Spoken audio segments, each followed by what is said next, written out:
உலக தமிழ் ரசிகர்கள் அத்தனை பேருக்கும் என்னுடைய பணிவான வணக்கம். நான் செந்தில்குமார்.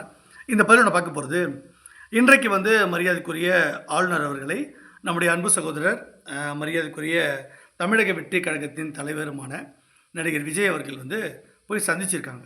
இப்போ நிறைய பேருக்கு இதில் தான் ஒரு மிகப்பெரிய ஒரு பரபரப்பான விஷயம் தொற்றுக்கிச்சு. உண்மையிலே விஜய் அவர்கள் எதுக்கு போனார், அப்படி என்ன பேசினார், ஏன் செய்தியாளர் சந்திக்காமல் போயிட்டார், இதுலேருந்து என்ன பிரச்சனை, அவர் தைரியமாக சொல்லியிருக்கலாம்ல, அவர் என்ன பண்ணார் என்ன ஏதுன்றது தெளிவாக சொல்லியிருக்கலாமே, ஏன் சொல்லாமல் போயிட்டார் அப்படின்னு. அவர் சொல்லிட்டு போயிருந்தால் கூட இவ்வளோ பெரிய சர்ச்சை உருவாகியிருக்காது. அவர் சொல்லாமல் போனதான் மிகப்பெரிய சந்தேகத்தை எல்லாருக்கும் கிளப்பியிருக்கு. சரி, அப்படி என்ன தான் விஜய் அவர்கள் மரியாதைக்குரிய ஆளுநர் அவர்கிட்ட பேசினார் அப்படின்றது உங்களுக்கு தெரிஞ்சுக்கணுன்னு எல்லாருமே திமுகவிலேருந்து, அதிமுகவிலேருந்து, பாஜகவிலேருந்து எல்லா அரசியல் கட்சிகளும், பத்திரிகையாளர்களும், ஊடகங்களும் இதை தான் எதிர்பார்ப்பாங்க. சரி, நம்ம பிஜேபிக்காரனா நான் பல்வேறு விஷயங்கள் உங்களுக்கு சீக்ரெட்லாம் ரிவீல் பண்ணியிருக்கேன். அந்த வகையில் இந்த விஷயத்தை என்ன நடந்ததுன்னு நான் உங்களுக்கு சொல்கிறேன்.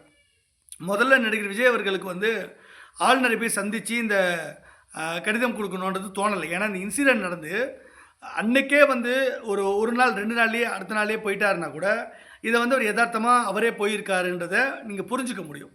ஆனால் இவங்க இன்சிடென்ட் நடந்துக்கிட்ட 4 நாள் ஆயிடுச்சுன்னு நினைக்கிறேன்.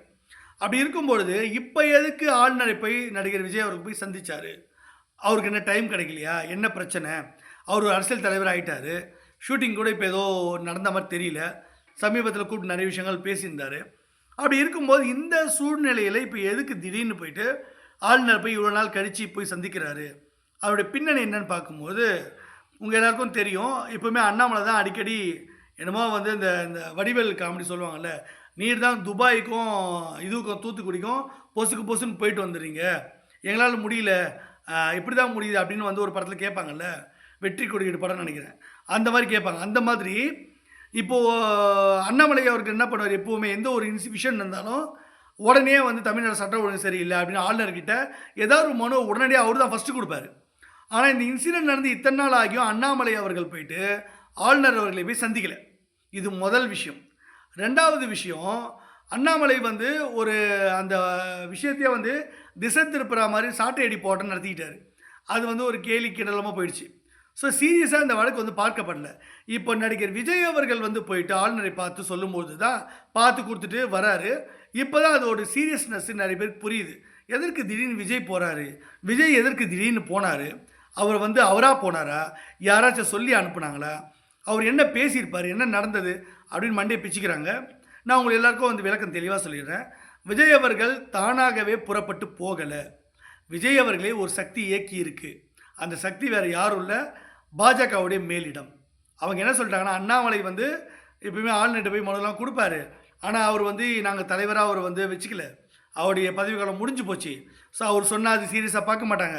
அண்ணாமலை அவர்கள் திமுகவோட நெருக்கம் காட்டுறாரு, அதனால் நாங்கள் அவர் தலைவராக நியமிக்க போகிறதில்ல, அவர் எது பண்ணுறது நாங்கள் சீரியஸாக எடுத்துக்கல, அதனால் அவர் ஆளுநர்கிட்ட போனால் கூட ஆளுநர் சந்திக்க அப்பாயின்மெண்ட் கொடுக்க வேணாம்னு சொல்லியாச்சு. அதனால் ஆளுநர் அவர்கள் அண்ணாமலை சந்திக்க முதல்ல விரும்பலை, நாங்கள் பர்மிஷன் கொடுத்தா எங்ககிட்ட கன்சல்ட் பண்ணிட்டு சொல்லுங்கள் அப்படின்னு சொல்லியாச்சு அப்படின்னு ஒரு முதல் விஷயம்.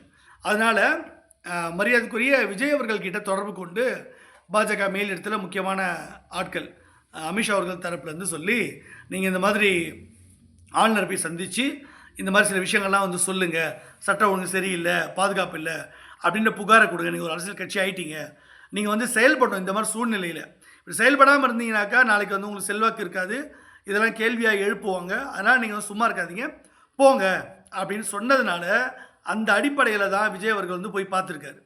இப்போ என்னென்னா, எப்படியும் திமுக ஆட்சிக்கு ஒரு டேமேஜ் பண்ணணும், அதை தொடர்ந்து பண்ணணும், திமுகவை மக்கள் வெறுக்கணும். நேற்றுக்கு விஜய் கூட பாருங்கள், திமுக ஆட்சிக்கு எதிராக தைரியமாய் பண்ணுறாரு. இதுக்கு முன்னாடி விஜய் அவர்களை சினிமா விஷயத்தில் காவலன் படத்துக்கெல்லாம் எவ்வளோலாம் திமுக மிரட்டினாங்க. ஆனால் இன்றைக்கி திமுகவோட ஆட்சியை கலைக்க சொல்லி நடிகர் விஜய் அவர்கள் போயிட்டு ஆளுநரை சந்தித்து அவ்வளோ பெரிய 55 வருட திராவிட மாடல் ஆட்சியை தைரியமாக எதிர்க்கிற, அந்த ஆட்சியை கலைக்க சொல்கிற இடத்துக்கு இன்றைக்கி ஒரு மிகப்பெரிய ஒரு சுப்பீரியர் பவராக விஜய் வந்துட்டார் மக்கள் மத்தியில் அப்படின்றத பறைசாற்ற விதமாக வந்துருச்சு. இப்போ திமுக இது வரைக்கும் விஜய் எவ்வளோ மிரட்டியிருப்பாங்க, ஆனால் விஜய் அவர்கள் இன்றைக்கி திமுக பயப்படுறாங்க. ஐயோ, ஆளுநர் போய் சந்திச்சு இவர் அப்படி என்ன சொன்னார், ஒருவேளை இந்த RN ரவி அவர்கள் திடீர்னு நம்ம ஆட்சியை கலைச்சிருவாரோ, மோடி எதோ ஒன்றாலும் பண்ணுவார், எப்போ ஒன்றாலும் பண்ணுவார், அந்த மனுஷன் எந்த நேரத்தில் என்ன பண்ணுவார் தெரியாது, அதனால் பயமாக இருக்கே, அப்படி என்ன தான்ப்பா நடந்ததுன்னு மண்டையை பிச்சுட்டு இருக்காங்க. அதற்கு வந்து ஒரு சகோதரர் வந்து திமுகவில் ஒரு முக்கியமான நபர், மூத்த நிர்வாகி தான். அவர் சொல்லியிருக்காரு, ஏங்க அவர் ஆளுநர்கிட்ட போய் என்ன பார்த்தாரு, என்ன பேசினாரு, அவர் பார்த்து வந்து ஒரு ஒரு எப்படியோ ஒரு 4-5 மணி நேரத்துக்குள்ளே, குறைஞ்சபட்சம் 1 மணி நேரம் இல்லை ஒரு 4-5 மணி நேரத்துக்குள்ளே எப்படியும் அந்த பிஜேபியில் கிங் மேக்கர் செந்தில்குமார் அது என்ன ரகசியம்னு போட்டு உடச்சிட போகிறாரு. நீங்கள் ஏங்க மண்டையை பிச்சுக்கிறீங்க? உள்ளே என்ன நடந்து யாரையும் அனுமதிக்கலை, ப்ரெஸ் அலோவ் பண்ணல, அவரும் ப்ரெஸ் மீட்டில் வந்து எதுவும் சொல்லலை. அவர் ஏதோ ஒரு ஃபார்மாலிட்டிக்கு மனு கொடுத்த மாதிரி கொடுத்துட்டு வந்துட்டார். என்ன ஏதுன்னு ஒன்று ஆளுநர் ரவி சொல்லணும், இல்லைனா விஜய் அவர்கள் சொல்லணும், இல்லைனா வேறு யாருமே சொல்கிறது வாய்ப்பு இல்லை. மூத்த பத்திரிகையாளர்னு சொல்லிட்டு நிறைய பேர் வந்து நிறைய வந்து கதையெல்லாம் விடுவாங்களே தவிர உண்மையிலேயே என்ன நடந்தது அப்படின்னு தெரியாது. ஆனால் செந்தில்குமார் அப்படி கிடையாது. அவர் வந்து கரெக்டாக கணிச்சு எல்லாத்தையும் சொல்லிவிடுவார். ஏன்னா அவர் தான் அந்த விஷயத்தில் நிறைய முன்னெடுத்தா சொல்கிறாரு. அதனால் அவர் வந்து ஆரம்பத்தில் நானும் வந்து செந்தில்குமார் அவர்கள் ஏதோ கற்பனையாக பேசுகிறாரோ, கதை விடுறாருன்னு நினச்சேன். அப்புறம் பார்த்தா உண்மையிலேயே அவர் வந்து நிறைய விஷயம் முன்னெடுத்திருக்காரு. அதுக்கப்புறம் நீங்களே செந்தில்குமார் அவர்களை பாராட்டி, அதாவது மரியாதைக்குரிய ஸ்டாலின் அவர்களை பார்த்து ஒரு மூத்த நிர்வாகி திமுகவில் நீங்களே இப்போ சமீபத்தில் செந்தில்குமார் அவர்கள் ஒரு விஷயத்தை முன்னெடுத்ததுக்காக நீங்கள் பாராட்டி கடிதம் கொடுத்துருக்கீங்க. அது வந்து ஓகேன்னு பண்ணியிருக்கேன்னு சொல்லியிருக்கீங்க. எல்லா துறையிலையும் அவர் வந்து கடிதமாக அவர் கொடுத்துருக்காரு, சில விஷயம் முன்னெடுத்திருக்காரு. தமிழக அரசாங்கமே நீங்கள் முதலமைச்சரே பதில் பண்ணலாம் கொடுக்குறீங்கல்ல, அப்படின்னா செந்தில்குமார் வந்து ஏதோ போகிற போக்கில் கதை விடுற ஆள் கிடையாது, அது உங்களுக்கே இப்போ தெரியும்ல. அதனால் இதெல்லாம் வந்து அவர் ஏதோ கரெக்டாக கணிச்சு சொல்கிறாரு, அதுக்கு பின்னாடி அவரோட கை இருக்குது, புரிஞ்சுக்கங்க அப்படின்னு சொல்லியிருக்காங்க. அதனால் ஸ்டாலின் அவர்களுக்கு வந்து இந்த பதிவு மூலமாக என்ன தெரியும்னா, திமுக ஆட்சியை வந்து டேமேஜ் பண்ணணும். உடனே கலைப்பாங்களா, இப்போ இன்னைக்கு கலைப்பாங்களா, நாளைக்கு கலைப்பாங்களா, இல்லை 2026க்குள்ளேயே வந்து கலைச்சிருவாங்களா, இல்லை அதுக்கப்புறம் கலைப்பாங்களா, இல்லை ஒரே நாடு ஒரே தேர்தல் எப்போ அனௌன்ஸ் பண்ணுவாங்க, அதன் அடிப்படையில் அது அனௌன்ஸ் பண்ண உடனேயே அது அமல்படுத்திய சட்டத்தை அமல்படுத்திய உடனே கலைப்பாங்களா, இதெல்லாம் வந்து அடுத்த விஷயங்கள் வரும்போது தெரியும். ஸோ என்னன்றதை மோடி தான் முடிவெடுப்பார். ஆனால் திமுக ஆட்சியை ஒன்றுமில்லாமல் காலி பண்ணணும். அதற்கு வந்து நிறைய குற்றச்சாட்டுகளை சொல்லிக்கிட்டே இருக்கணும் எல்லா கட்சியும். ஏற்கனவே திமுக கெட்ட பேர் ஆயிடுச்சுன்னா அவங்க கூட கூட்டணி யாரும் போக மாட்டாங்க. அதுலேயே திமுக பாதி தோற்று போயிடுச்சு. அதற்கு பிறகு தேர்தல் வச்சா என்ன ரிசல்ட் நமக்கு தெரிஞ்சிடும்ல.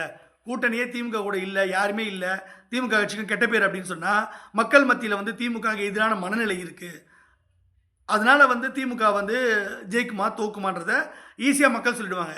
ஒன்றுமே இல்லைப்பா, இங்கே திமுக வேஸ்ட்டுப்பா அப்படின்னு மக்களே வந்து முடிவு பண்ணுவாங்க. அப்போ கண்டிப்பாக திமுக தோத்து தானே போகுது, இது தெரியாது உங்களுக்கு. அதனால் அப்படி தான் வந்து திமுக வந்து கட்டம் கட்டுறாங்க பாஜக. அதனால தான் விஜய் அனுப்பியிருக்காங்க. ஸோ இப்போ வந்து அடுத்த அண்ணாமலையும் என்ன பண்ணுறாரு, விஜய் போனதை பார்த்து காப்பி அடிச்சுட்டு மேலத்தை பர்மிஷன் கேட்ட உடனே ஆளுநர்கள் நான் கேட்டு சொல்கிறேன் அப்படின்னு சொன்ன உடனே இப்போ ஏதோ பர்மிஷன் கொடுத்துருக்காருன்னு நினைக்கிறேன். ஸோ அதனால் அண்ணாமலையும் போயிட்டு பார்ப்பார். ஏன்னா அண்ணாமலை தான் முதல்ல பார்த்துருக்கணும். ஆனால் எல்லாத்துக்கும் பார்க்குற அண்ணாமலை இதுக்கு பார்க்கவே இல்லை. சரி, எங்கே நம்மளை வந்து திமுகவில் முத்திரை குத்திடுவாங்களோ, அதனால் போயிட்டு ஒரு இதுவை போட்டு வைப்போம், ஒரு மனு ஒன்று குத்துட்டு வருவோம், போயிட்டு நமக்கு ஒரு பப்ளிசிட்டி வேணும் கிடைக்கும்ல. மீடியா வந்து கவர் பண்ணுவாங்க. ஆளுநரை சந்தித்தா ஆட்சியை கலைக்க சொல்லி அண்ணாமலை பேசுகிறாரு அப்படின்னு ஒரு பேட்டி கொடுப்போம். எப்படியும் நமக்கு ஒரு ஃபுட்டேஜ் நிறைய கிடைக்கும் மீடியாவில். ஏதாவது ஒன்று பேசுவோம் பெரிய லெவலில். நம்ம என்ன தான் வந்து திமுக கிட்ட பணம் வாங்கியிருந்தாலும் அண்ணாமலையோட மைண்ட் வாஷ் என்னென்னா, என்ன தான் திமுக கிட்ட வந்து பணம்லாம் வாங்கிட்டாலும் வாங்காத மாதிரியே சீன் போடுவோம், எதிர்க்கிற மாதிரி. என்னை விட எவனும் திமுக எதிர்க்கலை அப்படின்ற மாதிரி சீன் போடுவோன்னு அண்ணாமலை அவர்கள் பயங்கரமாக சீன் போட்டிருக்காரு. ஸோ விஜய் அவர்கள் சந்தித்தது திமுகவுக்கு அரசாங்கத்துக்கு கெட்ட பேர் உருவாக்கத்தான். திமுக ஆட்சியை கலைக்கிறதுக்கு இதெல்லாம் காரணமாக நாளைக்கு வச்சுப்பாங்க. ஒருவேளை திமுக ஆட்சியை கலைச்சிட்டு எலெக்ஷன் வைக்கிறாங்க, இல்லை ஆளுநர்ச்சி கொண்டு வந்துடுறாங்க, இல்லை எலெக்ஷனே நடக்காது மாநிலங்களுக்கு, அப்படி எந்த முடிவெடுத்தாலும் அப்படி கூட மக்கள் ஃபீல் பண்ண மாட்டாங்க. இது ஒரு குட்டிச்சவரான ஒரு அரசாங்கம், ஒன்றுமே இல்லை, சட்ட ஒழுங்கெல்லாம் சரியில்லை, இந்த ஆட்சி இருந்தானே இல்லைனா என்ன, நல்ல வேலை கழிச்சிட்டாங்கப்பான்னு மக்களே நினைப்பாங்க. அதுதான் பாஜகவோட நோக்கம். அதைத்தான் நிறைவேற்றுறதுக்கு தான் இன்றைக்கு மரியாதைக்குரிய விஜய் அவர்களை ஆளுநர்கிட்ட சந்திக்க அனுப்பி வச்சது பாஜக மேலிடம்தான். இந்த பதிவு உங்களுக்கு பிடிச்சிருந்தா சேனல் லைக் பண்ணுங்கள், ஷேர் பண்ணுங்கள், சப்ஸ்கிரைப் பண்ணுங்கள். Thank you and Jai Hind.